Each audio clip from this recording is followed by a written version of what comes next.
সুন্দর লাগে নলি কাটতে। যদি আরো কারো কাটতে পারতাম।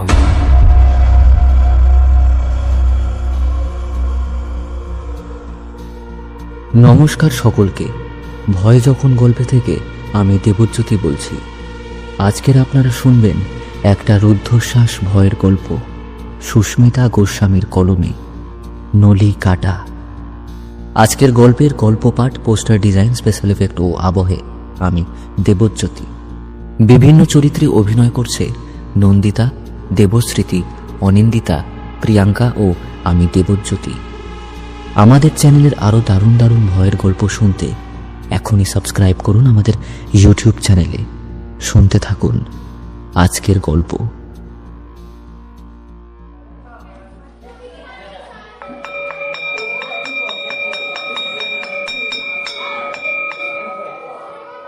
পঁচিশ বছর আগের ঘটনা হঠাৎ করে মনে পড়ে যায়। তখন টিফিন শেষের ঘন্টা পড়েছে আর স্কুলে তিনতলার বাথরুম থেকে হুড়মুড় তুদ্দার করে নেমে এলো তিনটে মেয়ে। তাদের মুখে ভয়ের ছাপ। বর্দির কাছে কাল বিলম্ব না করে চলে যায়। বর্দি, বর্দি, খুব বড় বিপদ হয়ে গেছে বর্দি। তাদের হাঁপাতে ও এমন অস্বাভাবিক ভয় দেখে বর্দি বললেন, কি হয়েছে তোমাদের? এমন হাঁপাচ্ছ কেন? বর্দি, তিনতলা টয়লেটে। হ্যাঁ বর্দি, তিনতলা টয়লেটে। আরে বাবা, থামলে কেন? টয়লেটে কি? খুব বিরক্তির সাথে বললেন বর্দি। টয়লেটে ক্লাস 12 মেয়ে অমৃতার লাশ পড়ে। হ্যাঁ বর্দি। চমকে ওঠেন বর্দি। কি বলছো কি? চলো শিগগির। চারজন মিলে ছুটতে ছুটতে তিনতলার টয়লেটে যায়। বর্দি হকচকিয়ে দেখেন দরজা ভেজানো আর মেঝেতে পড়ে আছে কমার্সের অমৃতা। গলার নলি কাটা অবস্থায় রক্তে ভরে গেছে সারা দেওয়াল আর মেঝেটা। বর্দি আর তিনটে মেয়ে এখনো বিশ্বাসই করতে পারছে না যে স্কুলে কিনা একটা খুন হলো, তাও গোপনে। পুলিশকে ফোন করে সব জানানো হয়। এরপর পোস্টমর্টম করেও পাওয়া যায় না খুনের রহস্য। নলি কাটা ধৃতের হাতের ছাপ ফরেনসিক বিজ্ঞান বা গোয়েন্দা বিভাগ ও তার কুকুরও ধরতে পারেনি। তবে কে খুন করেছে অমৃতাকে? কেটে গেল পরপর 25টা বছর। খুন হওয়ার পর আস্তে আস্তে স্কুলটা ফাঁকা হয়ে যায়। এখন কেবল একটা তিনতলা পোড়ো বাড়ির রূপ ধারণ করেছে। যে এককালে একটা জলজ্যান্ত কলরবে মুখরিত স্কুল ছিল, সেই তাকেই স্কুল ভাবতে সকলে বহুবার ভাবে, অবিশ্বাস করে। লতাপাতা, মাকড়সা আর ঝোলের অলৌকিক অলঙ্করণে সে এক ভীষণ চেহারা স্কুলটার। বহু গুজব ছড়ানোর ফলে এলাকাটাও প্রায় জনশূন্য হয়ে গেছে। আর কারোর স্কুলটার কথা মনে নেই। তাও গুজব ছড়িয়েছে যে রাতে নাকি অদ্ভুত ভৌতিক কাণ্ড ঘটে তিনতলা জুড়ে। তা একদিন নাইট ডিউটি পড়েছে অনিকেতের। গাড়ি ড্রাইভ করে তাকে এই জনশূন্য এলাকা ও স্কুলটার পাশ দিয়েই যেতে হবে। তাকে বাধা দেয় অনেকেই, কিন্তু অনিকেত নিরুপায়। ওই রাস্তা দিয়েই তাকে যেতে হবে। সবে জয়েন করে যদি অফিস লেট করে তবে তার মোটা টাকার চাকরিটা চলে যাবে। গাড়ি ছোটালো সবার সব কথা উপেক্ষা করে। অনেকক্ষণ চালাতে চালাতে এলো সকলের কাছের সেই ভয়ের জায়গা। অনেকে দেখে বেশ নিঝুম এলাকা, নিস্তব্ধ রাত, কোনো ভয়ের কিছুই নেই। তাচ্ছিল্য হেসে বলে, কি ভিতরে বাবা, এত নিঝুম জায়গা, যে ঘুম এসে যাচ্ছে। গাড়ি চালাতে চালাতে গান গাইছে অনিকেত। কিন্তু গান গাইতে গাইতে তার মনে হলো কি যেন একটা বিশ্রী হাসি দিয়ে তার গানে তাল দিচ্ছে সমানে। অনিকেত গান থামালো আর তালটাও থেমে গেল। অনিকেত বলে ওঠে, দোষ, মনের ভুল। অনিকেত এবার গানটা না গেয়ে একটা কার্টুন চালালো ফোনে, টম অ্যান্ড জেরি। বেশ কিছুক্ষণ হতে সে খেয়াল করল সে জনহীন এলাকায় এতক্ষণ ধরে এত স্পিডে গাড়ি চালাচ্ছে, কিন্তু বারবার একই জায়গায় গাড়ি চলে আসছে। গাড়িকে সে এগোতে চাইলেও গাড়ি যেন মাঠটা ছেড়ে কিছুতেই যাচ্ছে না। এ তো মহা বিপদে পড়ল। ইতিমধ্যে 10 বার স্কুলটাকে গাড়ি চালিয়ে এগিয়ে গেছে সে। এই ঘটনাকে পাত্তা না দিয়ে টম অ্যান্ড জেরি শুনছে, আর হঠাৎ করেই তার মিউজিকটা পাল্টে এলো। নলি কাটতে গেলে কি পদ্ধতি লাগে সেটা এখন দেখাচ্ছি। অনিকেত ফোনের দিকে তাকিয়ে স্তব্ধ হয়ে যায়। সে দেখে টম জেরির ঘাটটা শক্ত করে ধরে একটা সুতীক্ষ্ণ ব্লেড দিয়ে চিরে দিল জেরির গলার নলি। টমের চোখ কার্টুন সুলভ নয়, লাল রক্তের ডিমের মাঝে সাদা মণি, আর মুখে পৈশাচিক আনন্দের হাসি। জেরি একটা আর্তনাদ করে মারা গেলে টম ভাষা ভাষা গলায় বলে, আহ, কি সুন্দর লাগে নলি কাটতে। যদি আরো কারো কাটতে পারতাম। বলতে বলতে টম জেরিকে যে ব্লেডটা দিয়ে মারল সেই রক্তাক্ত ব্লেড নিয়ে ফোন থেকে হাত বার করে অনিকেতের দিকেই এগিয়ে গেল। ছুটে বেরিয়ে এলো অনিকেত গাড়ি থেকে। এসব কি সত্যি বিশ্বাসযোগ্য? সে তো ভুল দেখছে না। তাহলে এত ভয়ঙ্কর দৃশ্য দেখে সে ছোটে ফোন গাড়ি ফেলে। এবার একটু ভয় হয়েছে অনিকেতের। তার মানে কি সত্যি জায়গাটায় অতৃপ্ত আত্মা আছে?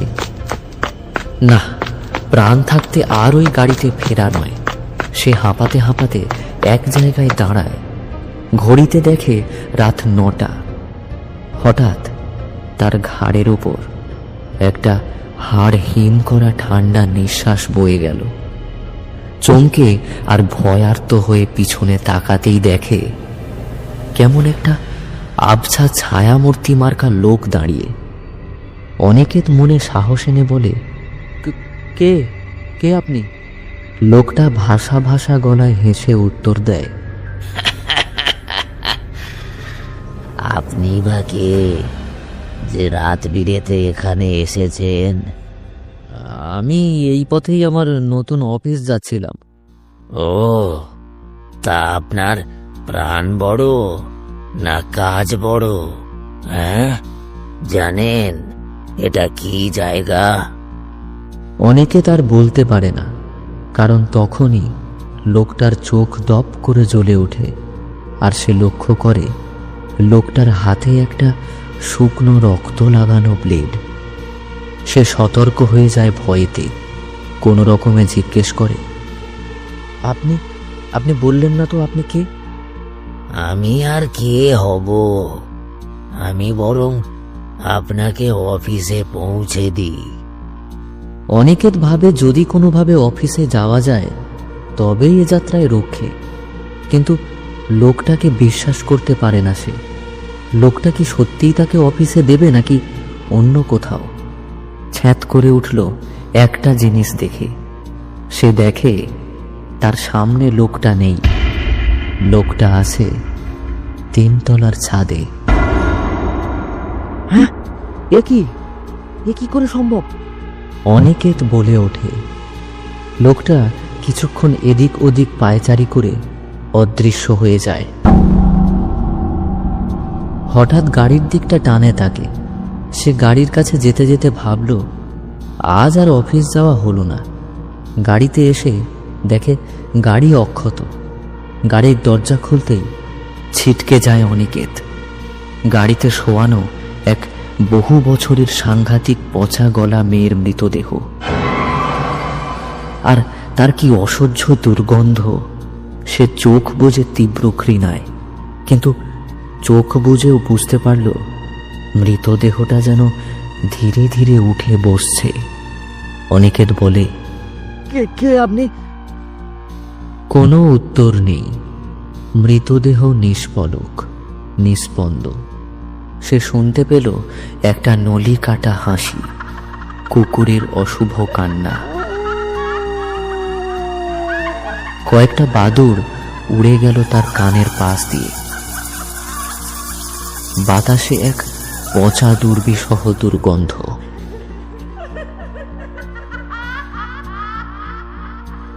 মৃতদেহ এতক্ষণে উঠে বসেছে ধীরে ধীরে। অনিকেত যথাসম্ভব সাহস রাখছে মনে। সে জোর গলায় বলে, কে আপনি? আমার গাড়িতে কেন আপনি বসে আছেন? কি চান আপনি? হাড় কাঁপানো এক বিভৎস হাসিতে নিষ্পলক মৃতদেহ হেসে ওঠে এবার।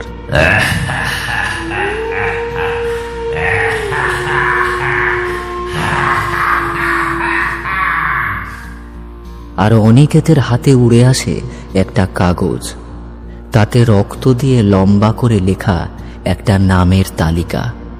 শেষের নামটা ছিল তারই। চমকে উঠে এসে বলে, হ্যাঁ, এটা কি? কেন? যারা মারা গেছে এবং মারা যাবে তাদের নামের তালিকা। অনিকেত বারবার এর অর্থ জানতে চায়, কিন্তু কোনো উত্তর পায় না সে। বরং সে দেখে বাদুড়গুলো ঘুরপাক খাচ্ছে। কি একটা যেন পায়ে কামড়ে ধরেছে। পা তুলে দেখতেই দেখে একটা মাত্র দাঁত বিশিষ্ট প্রাণী রক্ত শুষে নিচ্ছে হু হু করে। বহু চেষ্টা করেও পারে না ছাড়াতে।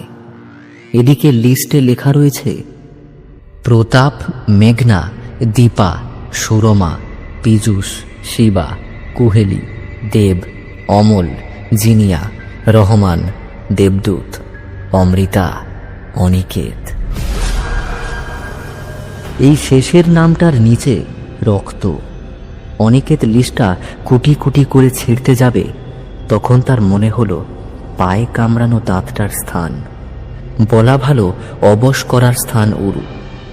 মৃতদেহ আবার বিশ্রী পৈশাচিক হাসি হেসে ওঠে। অনিকেতের ফোনটা বেজে ওঠে। ফোন তো গাড়িতে, আর সে গাড়ির বাইরে, কিন্তু তাও ফোন যেন কে ওকে করে দিল। অনিকেত আর পারছে না এত ভৌতিক ঝড় সামলাতে। সে শুনল ফোনে বলছে, নলি কাটবো আপনার, আপনি কাটবেন আরেকজনের। চলতে থাকবে নলি কাটার অদ্ভুত হত্যা লীলার রহস্য আর পাশবিকতা। কেউ করতে পারবে না এর সমাধান।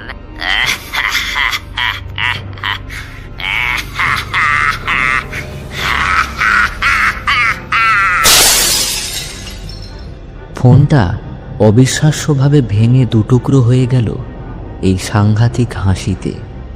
আর ফোনটা ভাঙতেই বেরিয়ে এলো সেই ব্লেড, যার জন্য তার এমন ভয়াবহ দশা। গাড়িতে যেন দুটো আত্মা, একজন পেছনের সিটে আর একজন ফোনটা জুড়ে। স্কুলের দিকে চাইতেই সে দেখল 3 তলার ছাদে ঠিক 11টা অশরীরী ঘুরে বেড়াচ্ছে, অপেক্ষা করছে কোনো নতুন বন্ধুর। তাহলে তার গাড়িতে দেবদূত আর অমৃতা। অনেকের দীর্ঘশ্বাস ফেলে। তার যেন কোনো পিছুটান নেই। এই প্রেতাত্মাদের সাথে যেন সে এক হয়ে গেছে। এতবার বাঁচার চেষ্টা করেও ব্যর্থ হওয়ার জন্য, নাকি কোনো অজানা অচেনা জগতের টানে তার চোখ দিয়ে জল পড়তে শুরু করে টপ টপ করে। এত কিছু ভাবতে ভাবতে হঠাৎ তার গলায় ফস করে বসে গেল একটা ধারালো ব্লেড। পৌঁছ দিল অনিকেতের নাম যত নম্বরে ছিল, অর্থাৎ 14 বার।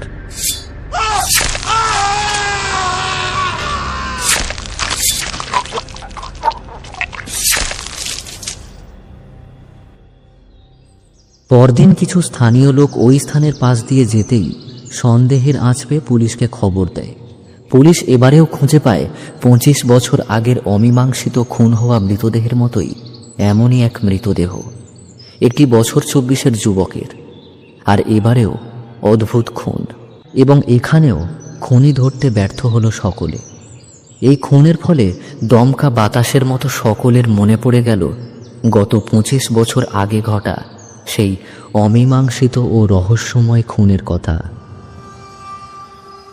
কে করে চলেছে খুন, কিভাবেই বা করছে, আর কেনই বা করছে? তদন্ত পুরোপুরি বন্ধ হলো না, এর বিহিত চাই। যেই হোক না কেন তাকে কঠিন শাস্তি পেতেই হবে। পুরো খবরটা হোস্টেলের লনে বসে শুনছিল ঋতুজা।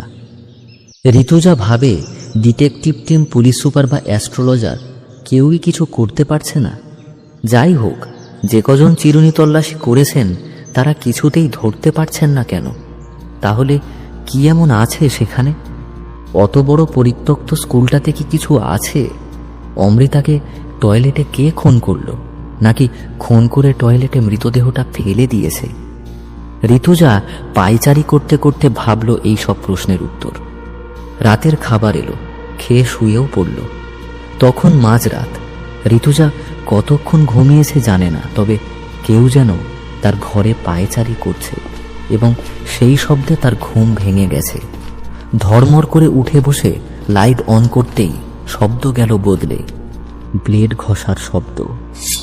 ঋতুজা আবারও অবাক হয়ে চেয়ে দেখে হোস্টেলে যে নতুন চাকুরে যুবক অনিকেত এসেছে, সে একটা বেশ ধারালো ব্লেড নিয়ে তার ধার পরখ করছে কেবল।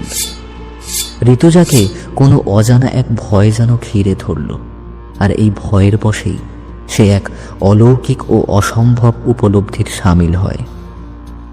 একজন যুক্তিবাদী শিক্ষিতা মেয়ে হয়েও সে এটাকে মিরাকেল মনে করে না, ভাবে ব্যাখ্যাতীত বাস্তব।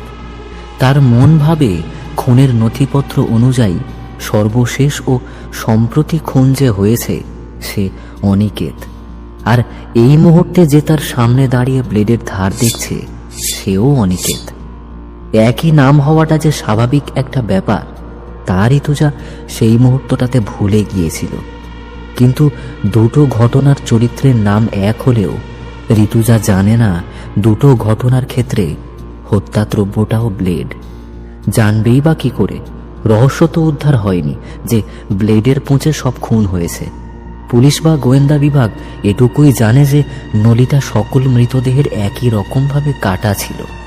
কোনো অস্ত্র বা অস্ত্র হলেও সেটা কি তা ঋতুজা কেন কেউই ধরতে পারছে না। ব্লেডের কথা সুতরাং সকলের কাছেই অজ্ঞাত। ঋতুজা বলে, এত রাতে ব্লেড নিয়ে কি দেখছেন? অনিকেত হাসে, অদ্ভুতের পর অদ্ভুত। গতকাল এসেছে এই ছেলেটা, আর এই দুদিনেই কেমন আশ্চর্য পরিচয় দিচ্ছে নিজের। অনিকেতের হাসিটা বেরিয়ে এলো হাওয়ার মতো, কলারের বোতামে গলাটা ঢাকা। তাও ঋতুজা খেয়াল করল ছেলেটার গলায় কেমন অনেকবার করে ঘষার কিছু দাগ। সে প্রশ্ন করল, ওটা কিসের দাগ অনিকেত বাবু? ও কিছু না। এবারও উত্তরটা কেমন ভাষা ভাষা। ঋতুজা আর সন্দেহ করে না ওকে, শুধু বলে, আপনি ঘুমোননি কেন? আসলে রাত জাগা স্বভাব তো, ঘুম এই জীবনে রাত্রে আর আসবে না।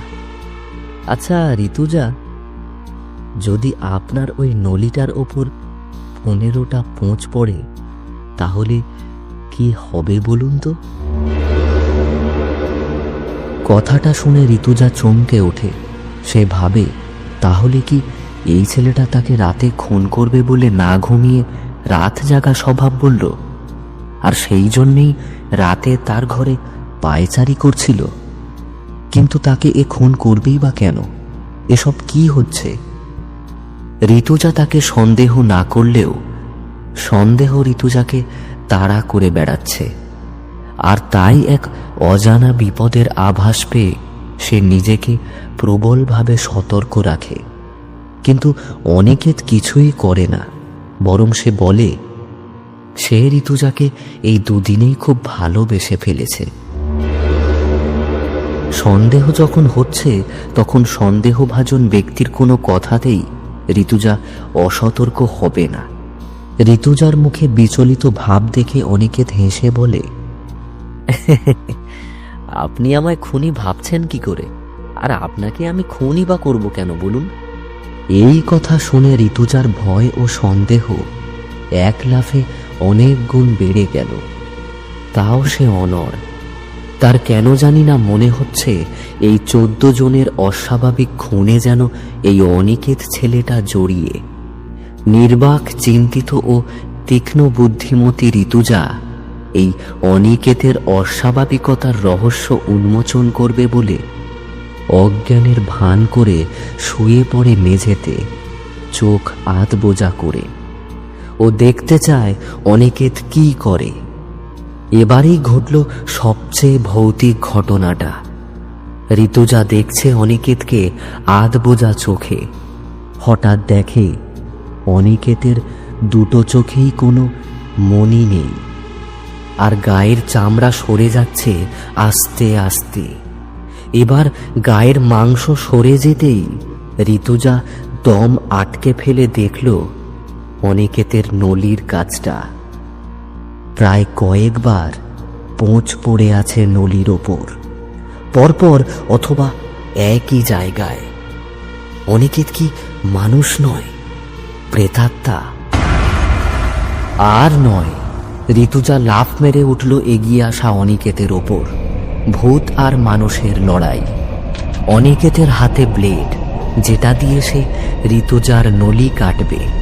সে অতৃপ্ত আত্মাদের মধ্যে সবচেয়ে নবীন এবং প্রবীণ হবার জন্য ঋতুজার গলায় ব্লেডটা বসাতে গিয়েও বসাতে পারল না।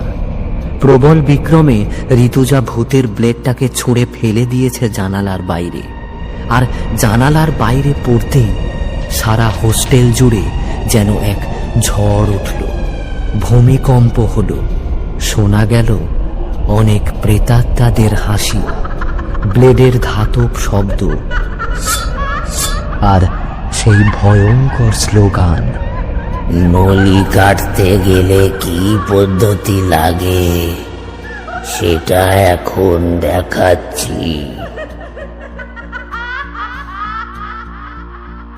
সেই ভয়াবহ মুহূর্তে আরও এক ভয়াবহ দৃশ্য। ঋতুজা দেখল তার ঘরের চালটা যেন একটা গলা, আর তাতে প্রেতাত্মা অনিকেত নখ দিয়ে চিরে দিল। আর সঙ্গে সঙ্গে ফিনকি দিয়ে রক্ত ছুটল চাল থেকে ঋতুজার ওপর। এতক্ষণে এত ঘটনার পর ঋতুজা পুরোপুরি বুঝে যায় এই 14 খুনের সাথে খুনি হিসেবে এই অনিকেত জড়িয়ে নয়, এ নিজেই 14 নম্বর মৃত। আর কোনো নতুন অনিকেত বা মৃত অনিকেত বলেও আলাদা কিছু নেই। দুজনেই সর্বাগ্রে এক। অনেক লড়াইয়ের পর প্রেত ব্যর্থ হয়, তবুও সে ক্ষিপ্ত স্বরে বলে, তোমাকে মরতেই হবে ঋতুজা, যেমন আমাকে মরতে হয়েছে অকালে। আবার একবার পৈশাচিক হাসি হাসে অনিকেত। এত ভৌতিক ঘটনা ঋতুজার জীবনে প্রথম, বা রক্তে স্নান করাও। সে দৃঢ় অথচ ভয় মিশ্রিত কণ্ঠে বলে, কে আপনি? কেন এসেছেন এখানে? মানুষের স্থানে আপনি প্রেত হয়ে কেন এসেছেন? প্রেত অনিকেতের কাছে 14 জনকে খুন করার ব্লেডটা নেই, তাই সে আরো ক্ষিপ্ত। সে কি একটা খুঁজতে খুঁজতে মিলিয়ে গেল ধোঁয়ার মতো, আর রেখে গেল একটা চিঠি। ঋতুজা, আপনাকে নলি কেটে মারার দায়িত্ব ছিল আমার, আর আমাকে মেরেছে গত 25 বছর আগে খুন হওয়া স্টুডেন্ট অমৃতা। আপনি শেষ হলে আরও একজনকে আপনি নিজে বেছে নিয়ে হত্যা করতেন, কিন্তু সেটা হলো না, কারণ আমি ভুল করে ফেলেছি। মানুষ ছদ্মবেশে থেকে আপনাকে মারতে আমার বিবেকে বেঁধেছে। বলা ভালো, আপনাকে ভালোবেসে ফেলেছি। কিন্তু তবুও আমি প্রেত, আর বিশ্বাসঘাতক প্রেত। আপনাকে বরং তাই বলে যাই এই চিরন্তন মৃত্যুর অজানা রহস্য।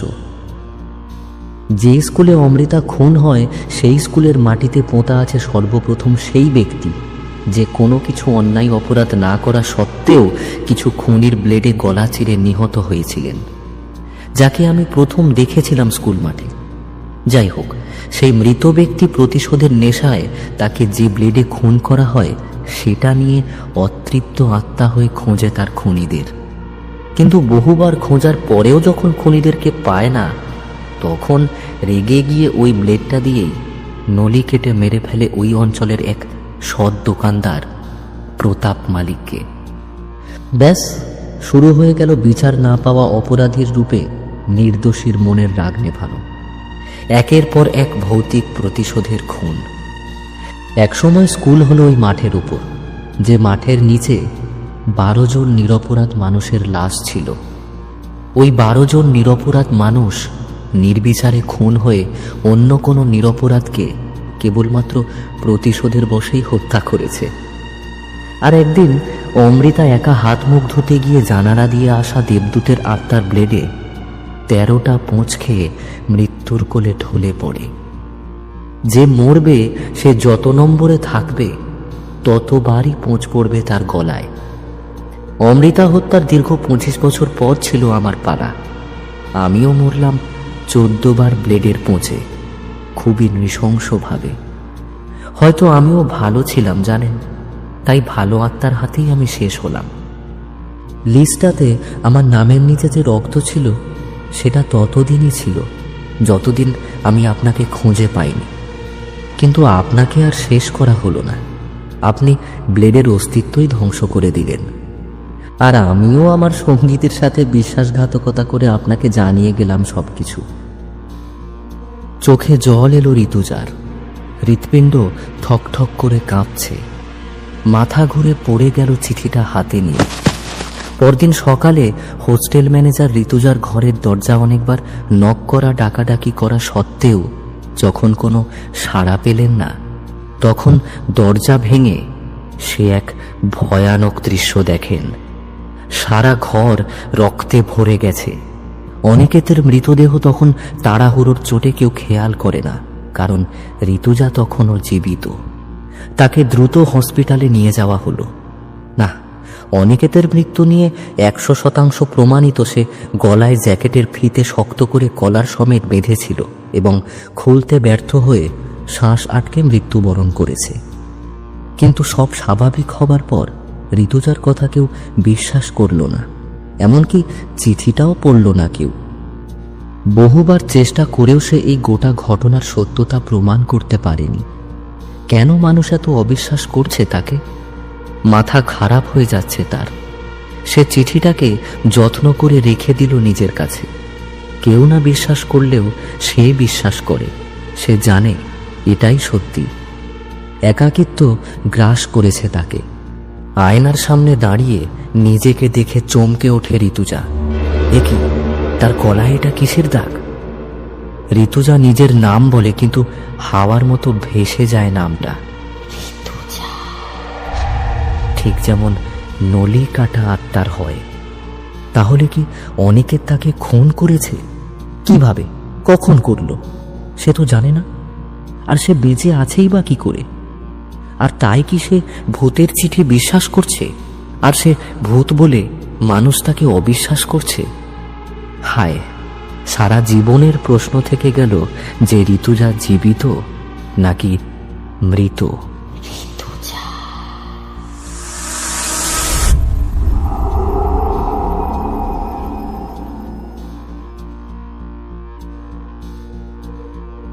হ্যালো এভরিওয়ান, ভয় যখন গল্পে থেকে আমি দেবজ্যোতি বলছি। আজকের গল্পটা কেমন লাগলো সেটা কিন্তু কমেন্ট করে জানাতে ভুলবেন না। কে বলতে পারে, আপনার কমেন্ট আমরা আমাদের আগামী গল্পে পছন্দের কমেন্ট হিসাবে স্ক্রিনে তুলে ধরলাম। গল্পটা ভালো লেগে থাকলে কিন্তু একটা লাইক করে বন্ধুদের সাথে শেয়ার করতেও ভুলবেন না। তাহলে দেখা হচ্ছে আগামী গল্পে। ততক্ষণ stay tuned and do not forget to like, share and subscribe to our YouTube channel and click the bell icon for notifications.